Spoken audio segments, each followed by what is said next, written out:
This is the We Are Indy Nation podcast. I am Evan J. Thomas, and with me always is Dennis Stover. And on today's show, we'll be recapping Notre Dame's 17-14 loss to Ohio State. We will name our player of the game, what to expect this week going to Durham, North Carolina to play number 17 Duke.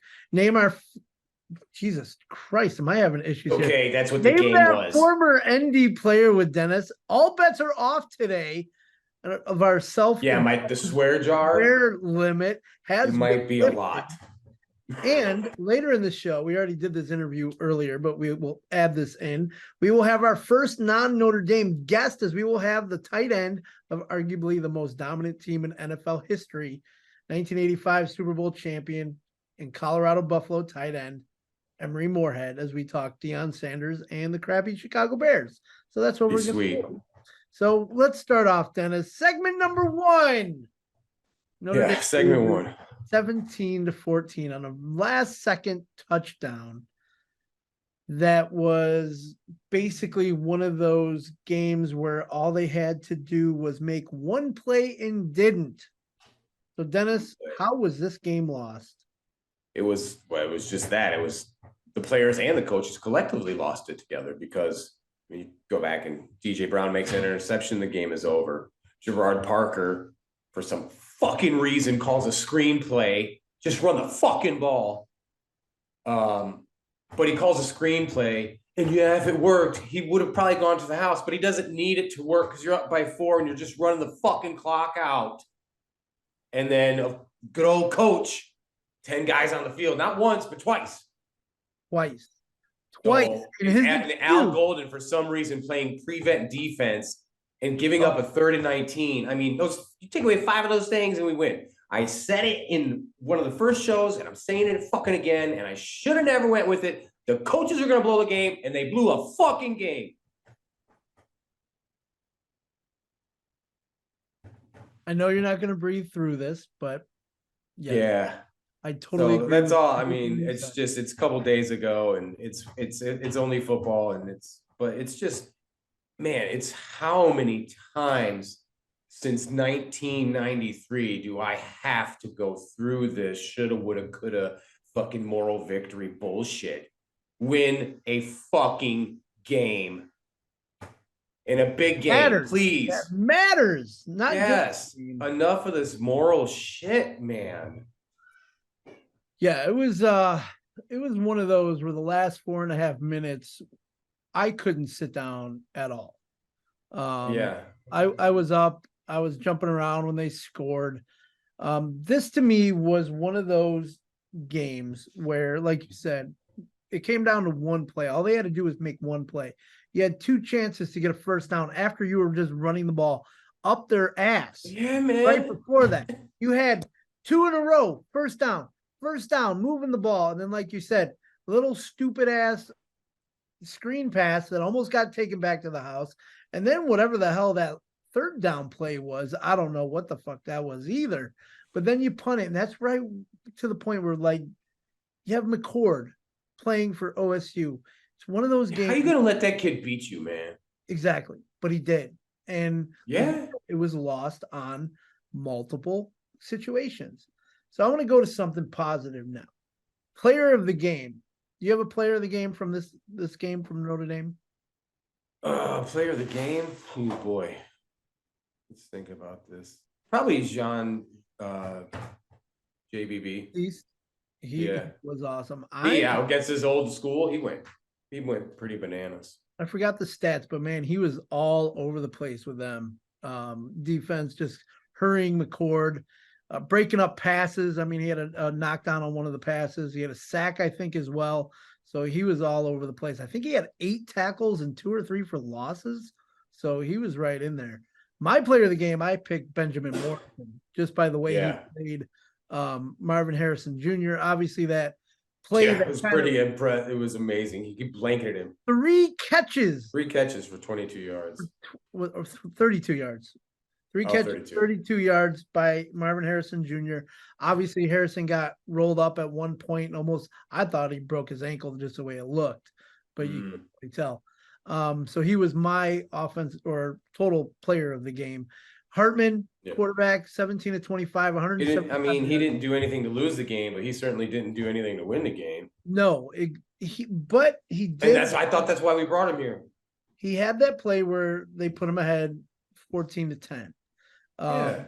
As I said to you, but they played conservative at signing the play calling and stuff, man. They did. Like I don't know.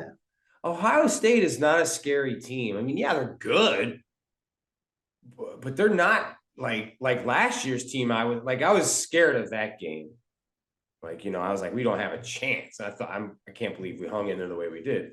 But this year I took the bait and, did the homer. Even though I did pick Ohio State to win the game, but that's because I didn't want to welch on my earlier prediction. Remember, they were just this far from winning, but again, I know where you're going with it.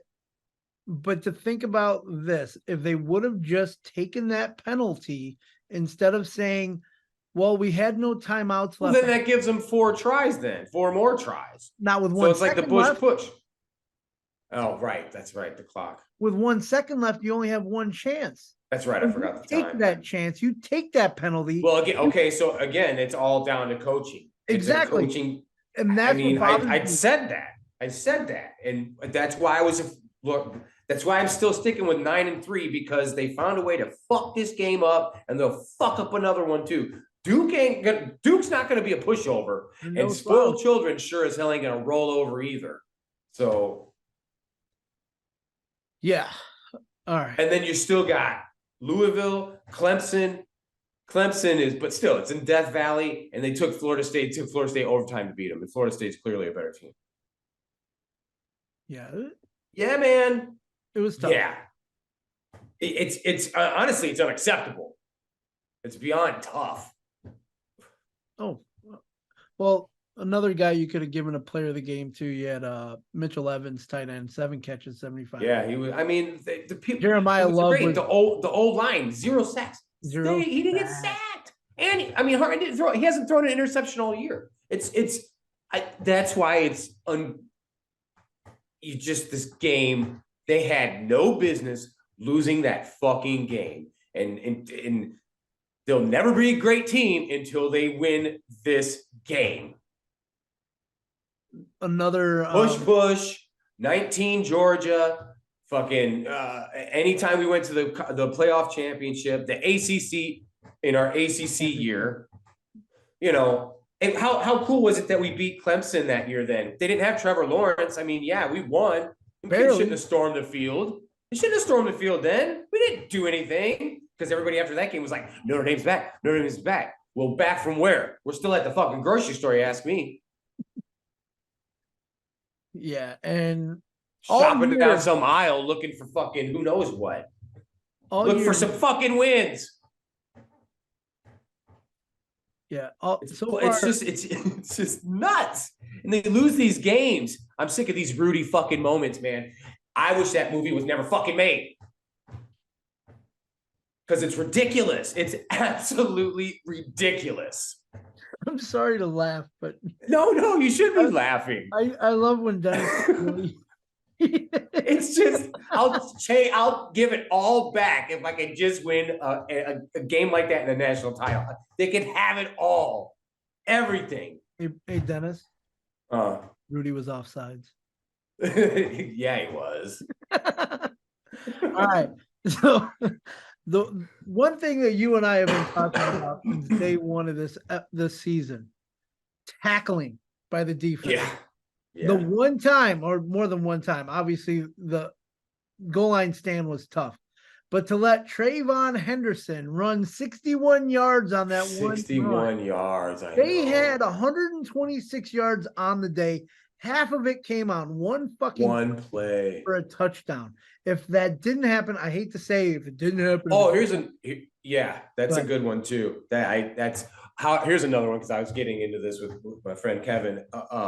And it's like that first drive on 4th and 1, I kick a field goal. I want the points. It's the first drive or your first possession. I want the points. You don't need to go for 4th and 1 right there. I know you're trying to set the tone. You already set the tone by putting your defense on the field first and stopping them their first possession. Ooh, see, I didn't think of it that way. Now I like that thought because I remember, thought that man, was you set defense sets the tone. They set the fucking tone. When they got their offense off the field, their first possession, because everybody's thinking Marvin Harrison is going to score that first possession, and Notre Dame defense shut them down.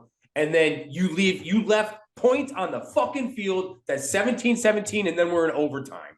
Yeah, you're right. And I didn't think of it that way. And I was They set the tone first. I actually thought at the time that it was a good call to go for it on fourth down. It looked So like did all these other people. No, you left points on the field. You left them on the field. They kicked it the other one, and the kid missed it. But at least they kicked it. exactly. Kick the fucking field goal, man. Okay. You left points on the goddamn field. So you and we're going to go to break here in a moment. Yeah. We're going to come back and we're going to do, or actually we're going to do it now. We're going to start with our that former ND player so I can get Dennis back on track. Get him down a moment. I'm going to give him some stats and a player's info. After we come back from break, then we're going to bring on Emery Moorehead, former Colorado Buffalo tight end and former Chicago Bears Super Bowl champion. Wait, are we going to do the are you Duke ready? game? Well, yeah, that's going to be after Emery. Wait, I'm so confused. We're going to break right now. We're going to come back. We're going to get to Emery, and then we're going to do the Duke game at the end. Cool? You good? Yeah. Trust me, I got you, bro. All right. Okay. Let's do this. So name that former ND player. Here's your stats. He's a tight end. Played from 2010 to 2012. Had a total of 140 catches, 1,840 yards, 13.1 yards per catch, and 11 touchdowns. Here are your choices. Mike Rigone, Tyler Eifert, Kyle Rudolph, Troy Nicholas. Wow. The fun part of that is they all played at the same fucking time. Yeah, I know. That's really hard. So I'll say it again. Okay. 2010 to 2012, 140 catches, 1,840 yards, 13.1 yard per catch, 11 touchdowns. You have Mike Rigone, Tyler Eifert, Kyle Rudolph, Troy Nicholas. So we're going to go to break here in a moment. We'll come back, reveal, go to Emery, and then we'll come back and finish the show with our assessment of the Duke game. Cool? All right. So we are Andy Nathan, Jake Thomas, Dennis Stover. We'll be right back in about 30 seconds.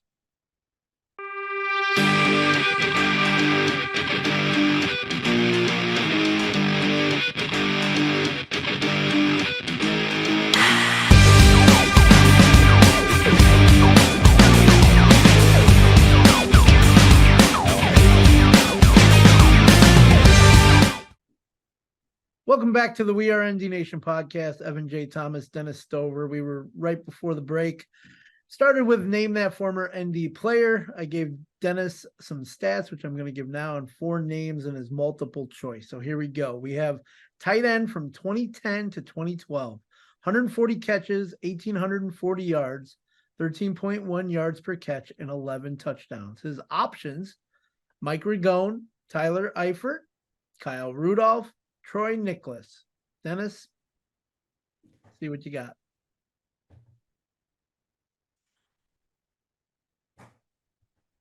Man. It's Mike Rigone, isn't it? Tyler Eifert had more. I missed. That was tough. You got your second choice. Tyler Eifert. I swear I thought he had more stats. I thought Rigone had a lot less stats than Eifert. Well, I'm sure he did. That's why Eifert was throwing me off, because I would have sworn he had more stats. Yeah, I actually looked this one up, and it was like Brian Kelly got to have all 4 of these tight ends when he came back or whatever. I was like, oh, okay, cool. So yeah, because Rudolph was the oldest one. He was, I think, the senior when he came back, or when he came to Eifert. Man, he really did. That was his numbers weren't that prolific. No, but he only started basically. Only 11 touchdowns? He must have got them all his senior year. He basically started for a year and a half. Yeah, they were all basically his That's what it was. Damn, all right. threw me off. So That was a good right one. now, Dennis and I are going to That's all right. I should lose that one because fucking Notre Dame pissed away that game. So so we're going to go to Emery Moorehead in our interview with him. We will be right back. Emery Moorehead, the Chicago Bears 85 Super Bowl champion and former Colorado Buffaloes tight end. We are going to talk the Deion effect at Colorado. We'll be right back with you after that interview. So I'd like to welcome to the We Are ND Nation podcast our first non-Notre Dame guest. He is a man who played for the Colorado Buffaloes at tight end in the then Big Eight from 1974 to 1976. In 1977, he was drafted in the 6th round, number 153 overall by the New York Football Giants, was the starting tight end of arguably the most dominant team in NFL history as he won the Super Bowl with the 1985 Chicago Bears on a team that had Hall of Famers Walter Payton and Hall of Famer after Hall of Famer after Hall of Famer all over the defense, along with head coach Mike Ditka and the man himself, Buddy Ryan. Welcome to the We Are ND Nation podcast, Emery Moorehead. My pleasure. Thank you. What's up? All right. So we brought you on basically to talk about the Deion effect and what he has done for Colorado. So before we even do that, I just kind of want to know what you have been up to first in the last, 40 years since you've Last 40 years. Well, I started selling real estate right after the 1985 Super Bowl in my off season, because at that time, nobody was making millions of dollars or anything like that. So everybody had to work or have a second job or just have plans for the future, because playing NFL football was not as lucrative as it is today by any means. So I started selling in 1986, and I sold real estate with the same company, Kennigan Stray Realtors, which is now part of Warren Buffett's Home Services of America. And I did that until I retired in 2014. I retired. Wow. So it was a long 28-year career, and very successful, and had a lot of fun doing it. And now I'm on my own, enjoying my own time. That's Retired awesome. happily. So totally That is retired awesome. and just doing your thing now, huh? Yeah. Still living off the 85 Bears notoriety. I mean, how can you Should. not Yeah, I would take that all the way. Yeah. take that? So I want to get into basically my favorite player of all time, Deion Sanders. Obviously, he just came to Colorado earlier this year. Your Buffaloes were 1-11 last year. He utilized the transfer portal like I've never seen any coach do. He sent players packing. He brought in new playmakers. He brought in his sons. And despite being crushed by Oregon last week, the Buffaloes are 3-1. They do play USC this week, and hopefully they win. But Yeah, that'd be nice. and he is still one of the hottest topics in college football just because of who he is. So is this a sustainable thing for Deion and the Buffaloes going forward? What do you think on that? Well, I think all that he's done in 1 year is pretty remarkable. Got him off to a 3-0 start.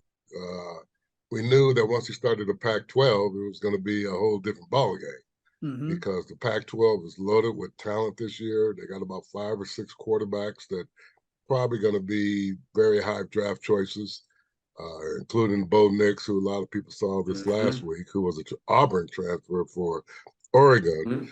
But it's going to be an exciting year for the Pac-12, and it's just so sad that this is going to be the last year for the Pac-12 as we know it. So, but they play USC next week, again, loaded with talent. Colorado went to the Pac-12 in 2011, and they have yet to be USC. So I don't know how that's going to be, if it's going to happen this year. They're loaded. I mean, they got the returning Heisman trophy quarterback and Caleb Williams, and they always have running back. They always have huge guys, and that's going to be a problem for Colorado because they're not big as some of these teams. But as you said, he really loaded up on the talent at the receiver spot, at the defensive back spot. All those guys wanted to come to Colorado, but you got to have it up front. I mean, that's where you make a difference on your offensive and defensive line. And I think next year he'll be able to solve that. And hopefully, they'll be back and much better. And but he's done a great job. He's had quite an economic impact on the university and the city of Boulder as well. I was going to ask about that. What have you seen with that economic growth just around the campus or in the community? What have you seen with that? Well, I know it's hard as heck to get tickets, even for me, and I've been going for 30 years. Tickets Yeah, there, what were and tickets running? Like $500 just to walk in on the home opener? I do not know what they cost because I refuse to pay. There you go. But I did get in last week at the Colorado State game, and through an alumni teammate of mine who wasn't in town and he had tickets, so I was able to get in. But it's been phenomenal. I mean,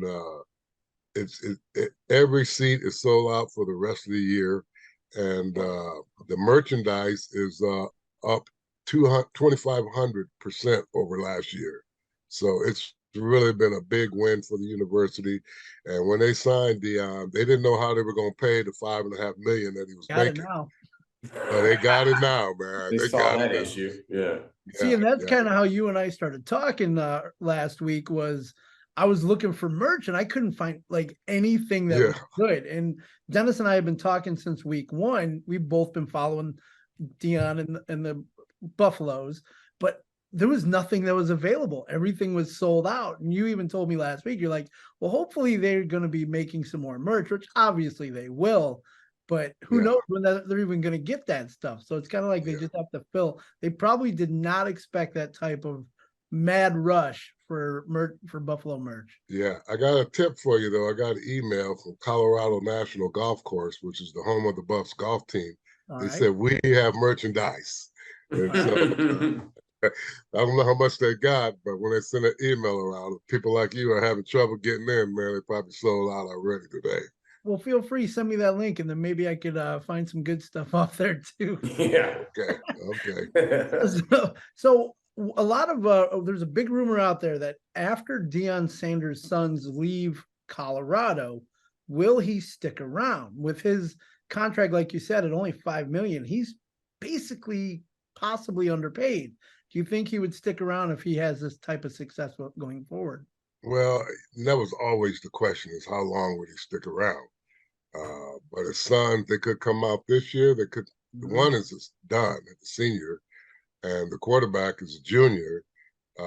But there are rumors that if he sticks around, he's going to make $10 million in the money from the NIL. There you go. So that's enough to keep you to stick around, Mm-hmm. because you're probably not going to get $10 million in your first year of the NFL. But it'll be interesting to see. And they've got some leads on some good quarterbacks. They got the number one guy in 2024, I think, or 25 quarterback interested in Colorado. But it just, we have to see how it's going to play out. But I clearly didn't expect Deion to stay for the full 5 years of his contract. Starts off at 5.5, but the money he's making, doing commercials and just stuff around town, all that added in, it's a pretty good payday for him. Sure. Now, granted, Nick Saban is 72 years old, and that's a tough job down there. I don't know how much longer he's going to stay, but I would see that, one of those SEC schools, could be Alabama, will come at him pretty hard. And it's going to be hard for Colorado. Deion coaching at Alabama. That would be crazy. I mean, the fact that I hate Alabama already, I hope he doesn't go there because I can't. Yeah, me neither. I can't run. It'd be a no-brainer for him to go back to Florida State, but Mike Norville's having a good season, so sure. At least for now. Yeah. And another rumor too is there's a lot about him possibly going to the NFL at some point. Do you see him as an actual NFL coach working with these professionals that make millions, even though, now the NIL does? But I don't see it. I want to know what your thought is of this. I am sure he's going to entertain some offers from the NFL, just like Jim Harbaugh does, seems like every year. But some guys are made for college. That's their thing, is watching kids grow, tutoring them about life as well as football, which in the NFL, it becomes a pretty much win, lose, and you're out, or you're out. It just, they don't, and the guys stay. You can't fire 53 guys, so you fire the coach. And who knows if they will take to that. Young guys are impressionable, and college kids, as you can see, they came flocking to Deion.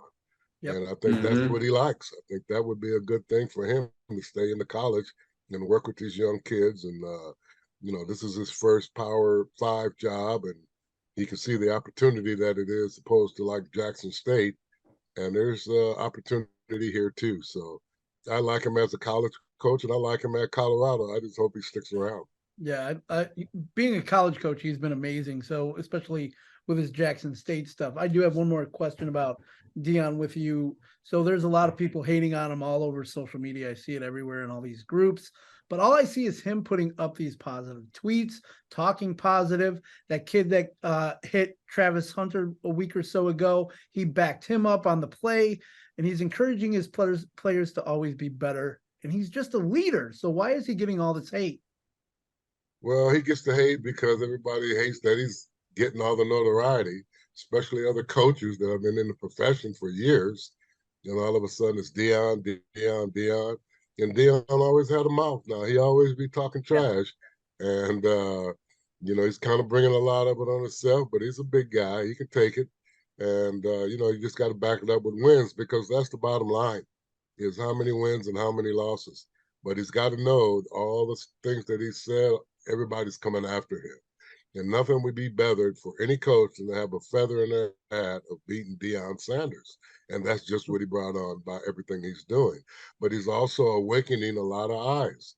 His son, his oldest son, is the podcaster that puts stuff on YouTube every day about his dad and about the Colorado Buffaloes.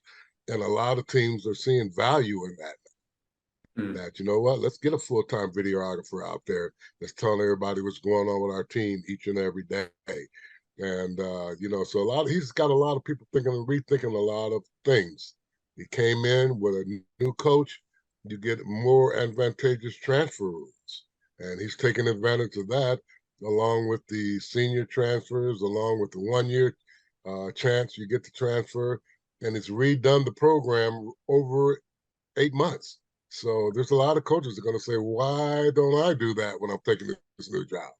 And get my own guys in here, bring in. And the thing that Deion has also is he's got a lot of excellent coaches around him. Yeah. He just didn't come in with Deion. He came in, he looked for, good coordinators.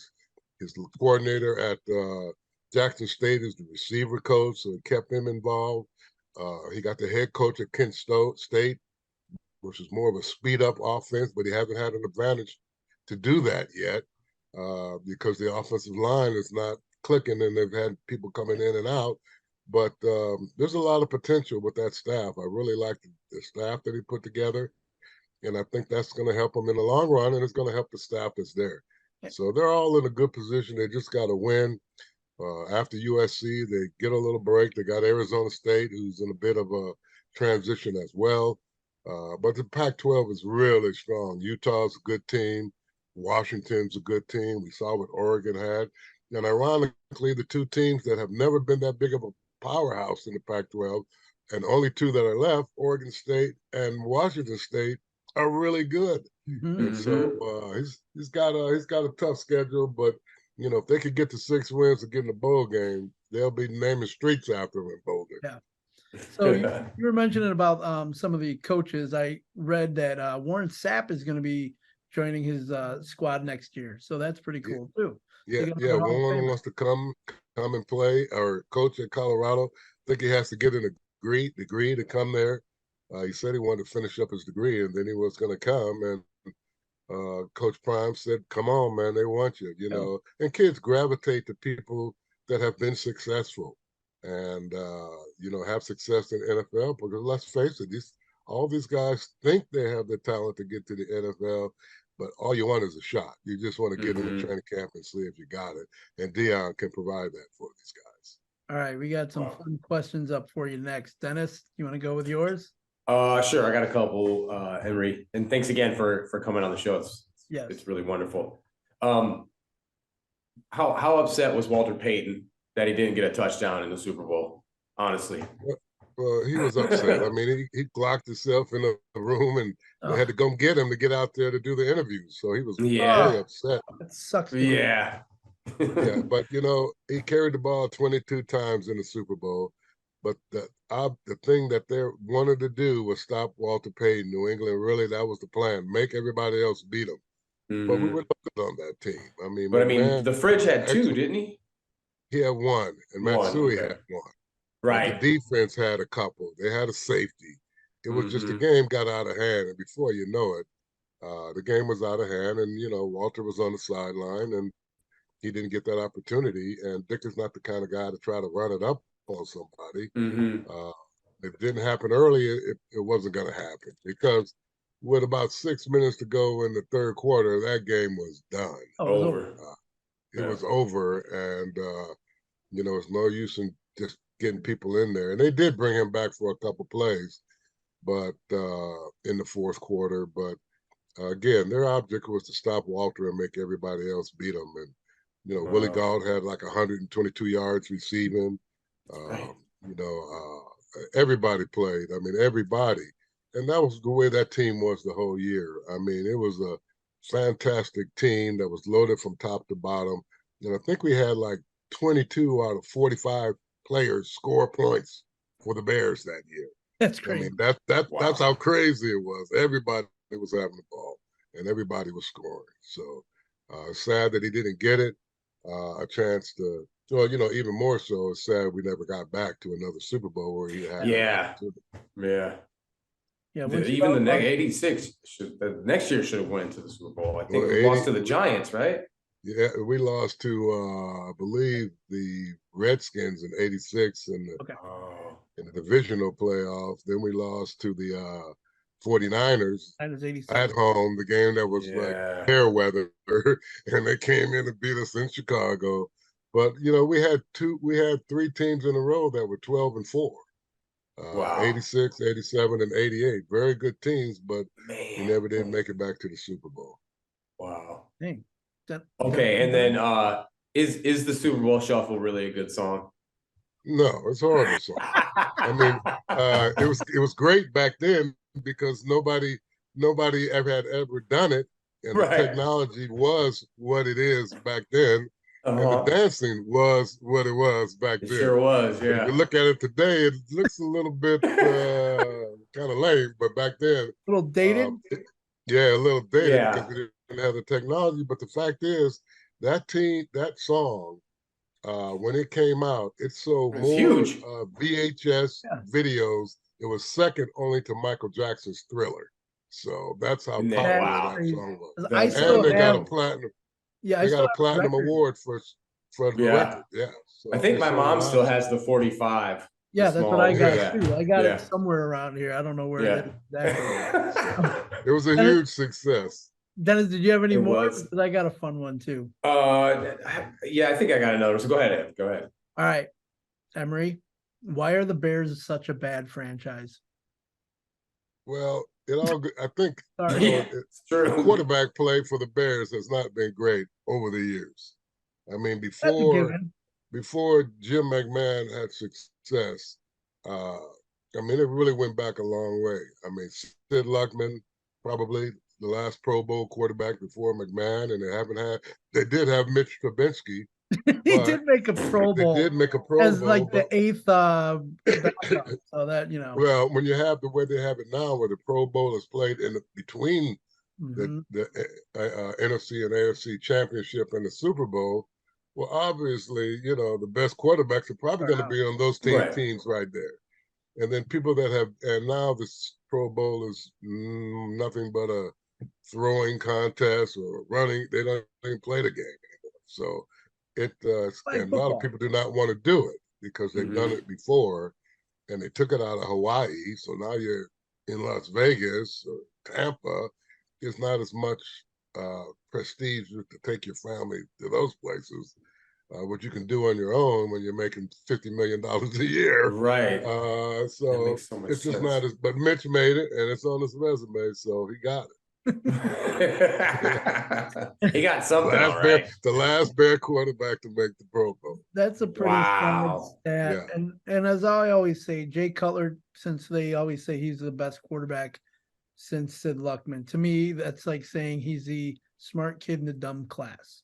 That's just how Rex Grossman went to a Super Bowl, didn't he? He did. He did to a Super Bowl. Rex is our quarterback. He's Rex is our quarterback. But I just think that, in Jay Cutler's situation, all the years he was here, they never went number one and got a lineman to protect the guy. Nope. and they're just a waste of talent. I mean, he was a great passer. He did make some mistakes over and over throughout the years, but as you're seeing, all these quarterbacks are under pressure from the Bears front line mostly. I mean, they can't get it done because they're too busy taking sacks and running for their lives. And sooner or later, you got to build the offensive line. And I mean, that's where the Bears had their success in the 80s. We led the league in rushing the football 5 years in a row. We led the league in time of possession 5 years in a row. And you're not forced to pass 50, 60 times, 40, 50, 60 times a game. And that's the game now because the rules are changed. But I still believe in running the football and playing great defense, man. That's a good formula. Now, Dennis, are you able to name the offensive players from the 85 team still? Oh gosh, probably not. I mean, Let's see, we got Hilgenberg at center. You got Thayer. There's on the radio. I'm just trying to think the offensive Bortzy. line. Bortz. Bortz on the other side. Keith Van Horn, who I got to hang with a couple times. And Jimbo. Jimbo Covert. Oh my God. Yeah, Hall of Fame. Nice job.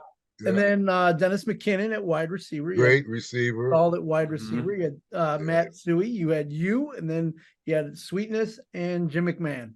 And Willie Gall. Don't forget Speedy Willie. And Willie Gall. I thought I said Willie. Yeah, you did. So, I mean, this team McKinnon. was.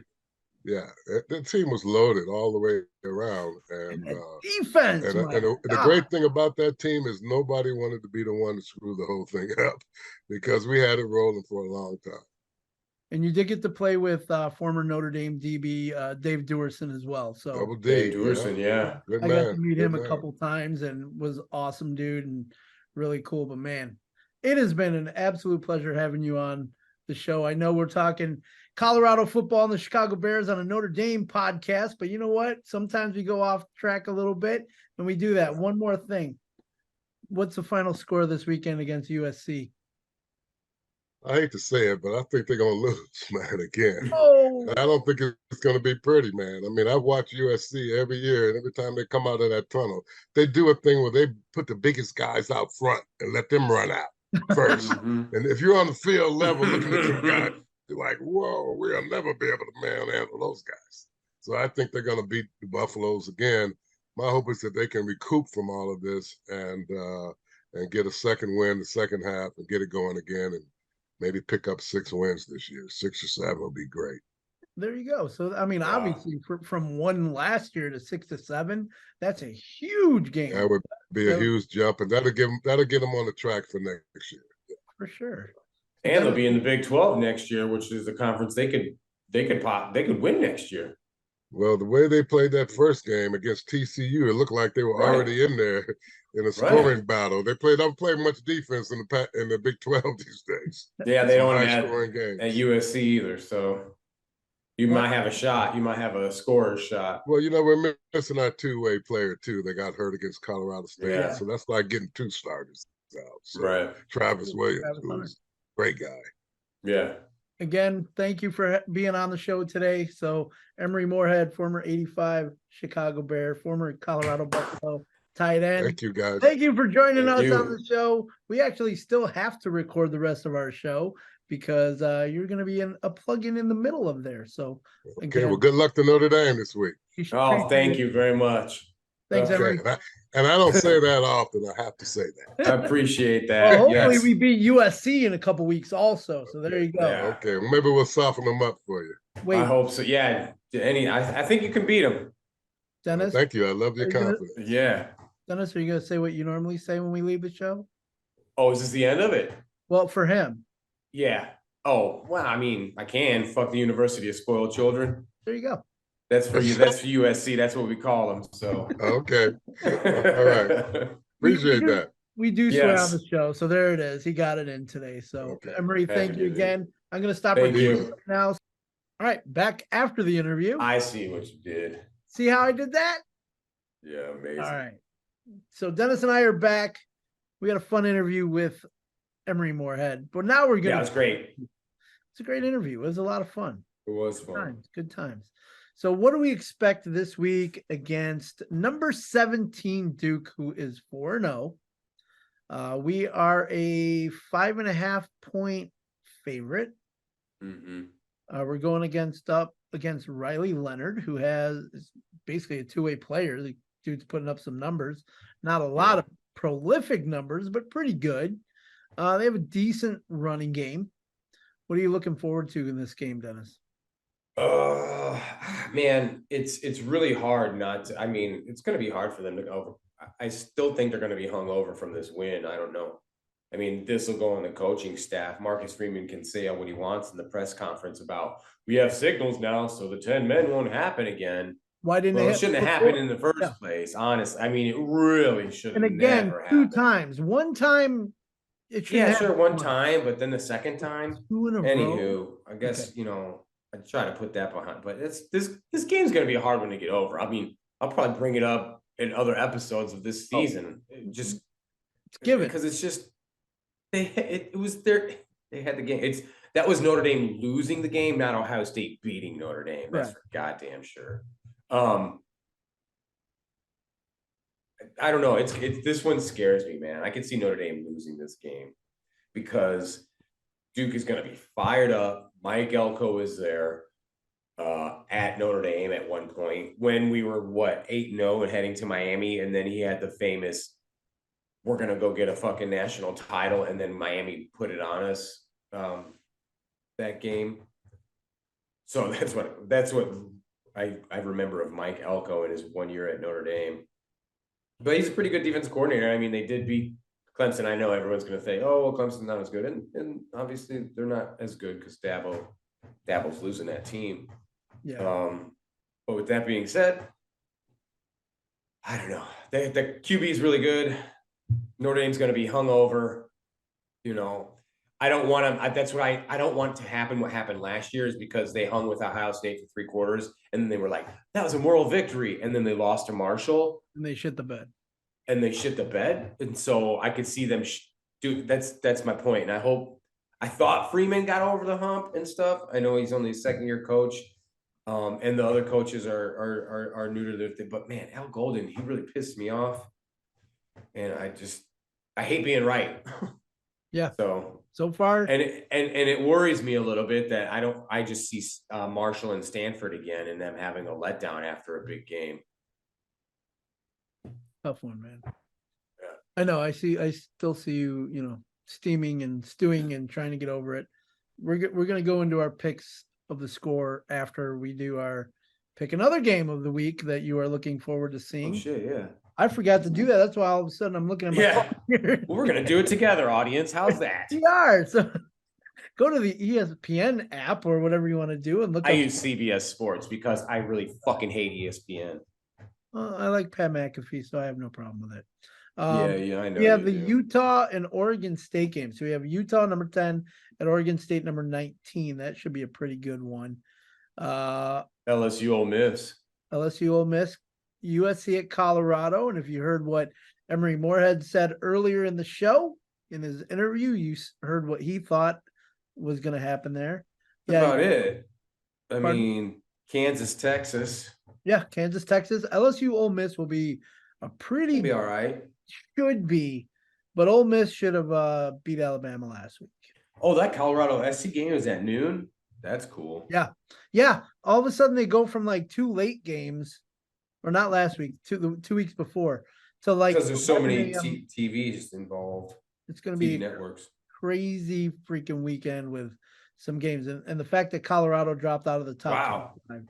So ND Duke is the biggest game for ESPN because that's going to be game. That's a game. Wow. So Notre Dame back to back. Oh, and this is stupid too, but it's just funny because they always rag about relevancy and this and that. This was the highest rated, I think, regular season game in not just for NBC, but for any regular season game viewed. It was 93. And not just a Notre Dame game, all football games. I'm pretty sure I read that. Yes. Like a 14 million or some shit like that. It was about 10.5 million, and the one before that, the stat was 22 million people watched in 93 the Florida State Notre Dame game. So almost double. That's what they used, and that's what. Yeah, see, that's why. But as Pat McAfee was saying, he's like, back in 93, there wasn't as many options of watching college football as there is now. Ooh, so yes, again, join a conference. Bingo. See how that works? Because then we can lose a big game like that and still win a conference and still go for a national. So anyway. One thing we didn't bring up, which I really want to bring up, which to me is fucking bullshit, is Ryan Day and his asshole response after the game. I don't care what you know what. He's a meathead. He is a meathead. Why did he only go after Lou Holtz and not Because how any tough of the other people? Well, it's funny because he was mad about Lou Holtz for questioning their toughness, right? And saying they were soft and stuff. And then, but it's funny then because how tough does he look going after a frail 96-year-old man or however the fuck old he is? 86. And you know what? Lou Holtz, I love him and stuff, but fuck him, man. I mean, honestly. Lou Holtz he's an old man shouting at a cloud. He's always said Notre Dame's going to win every time. And if he let that get to him that bad, then he should look in the mirror and maybe he shouldn't. I mean, that guy, he really let that. He should have just been like, hey, I wonder what Lou's doing now because it looks like we won. And that's it. But he was like, he turned into a fucking wrestler and he was going like this. And it was bananas because he's screaming. And I love when he's like, it's us against the world. And I'm never going to say that about Notre Dame because, you know, it's not Notre Dame against the world. It's the world gives a shit about college football. It's just funny. Like how did he turn into a victim? For fuck's sake, they got a copyright to be the Ohio State University. I think he's just fine. Yeah. And oh man. So to me, the reason why it really bothers me the most is it was the moment they talked to him. It wasn't anything about instantly the team. It wasn't how great they finished. It wasn't how they made that final play. It was, where is Lou Holtz right now? At that point, I think I had thrown my hat or something. Yeah. And I walked outside to smoke a cigarette because I was stressed. I turned around and I heard him say, and I didn't watch it. I only saw the replay of that. Yeah, because that's the first thing he said when she says, "Hey, how do you feel about this?" First thing. Or Catherine Tappan. She looked like she was like, oh. So yeah, that and it was a fucking mess. But yeah, he hulked out for a minute and turned into all those wrestlers and shit, man. Ooh. It was like, and he's all red faced, and it's like, calm down, bro. No, I mean, and again, then on the other side of it, I'm not mad at him either because, I mean, anybody would have had that reaction after winning that game, you know? So if he would have done it in the regular interview room instead of on the field the moment after the game, it would have been a totally different story. I mean, then how do we look though to complaining about how he responded to a game? I was just ranting and raving 10 minutes ago about now we're the talking heads. We're the ones that bring people the news. So right, he's supposed to be the coach of the game. Coach. So you ready? Cooler heads prevail. So are we ready to pick how's it outside, Dad? That's my roommate. I'm just saying hi to him. What's up, roommate? Gross, man. Yeah, it's gnarly here. It's been like rain here for the last 4 days. Same here. It's been awful. Fucking crazy. So are we ready to pick our final score for Saturday? Yeah, I haven't really thought about it. I don't know which way I'm going. I really don't know. All right, I'll go first then. So I have Notre Dame winning over Duke 38-24. Wow, you got them going big. I'll go I'll take Notre Dame. Why? I don't know, because I'm stupid like that. No, you're not. Because I am the Homer fan after all. I'll go 31-24. Okay, so Duke has given up 7, 7, 14, and 7 in their 4 games. Wow. Yeah, who's their 4 games against? Clemson, Lafayette, Northwestern, and UConn. Yeah, Notre Dame can put up some points on these cats. So 7, 7. Those are pretty inept teams, man. Yeah.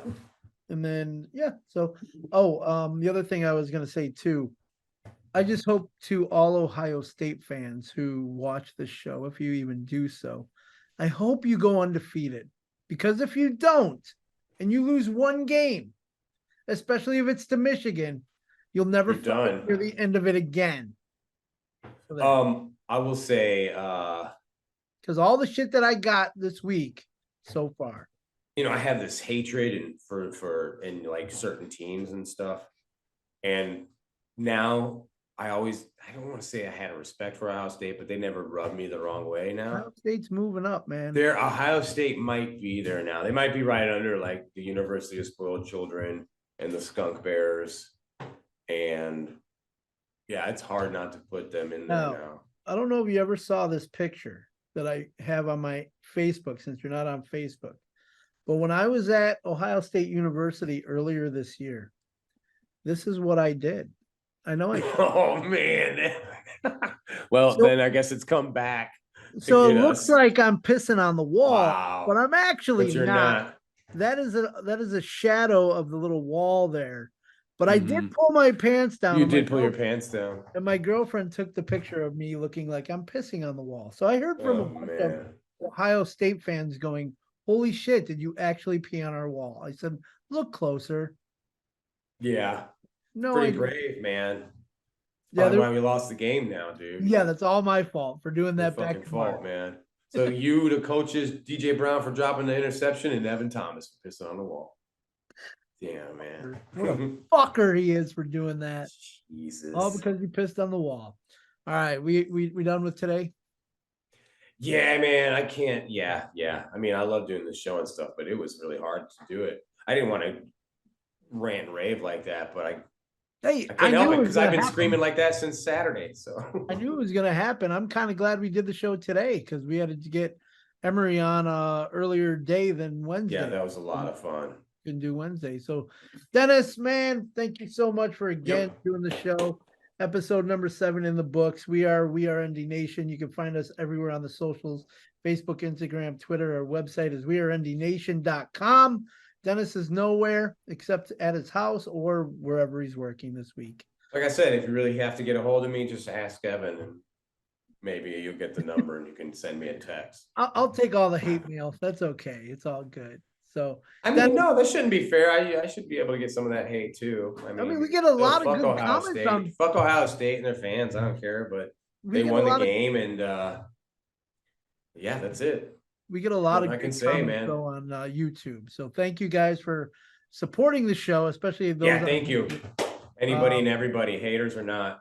Yeah, exactly. Because we do the show because we have fun doing it, and there you go. So Dennis, Yeah. for me, for our We Are ND Nation nation.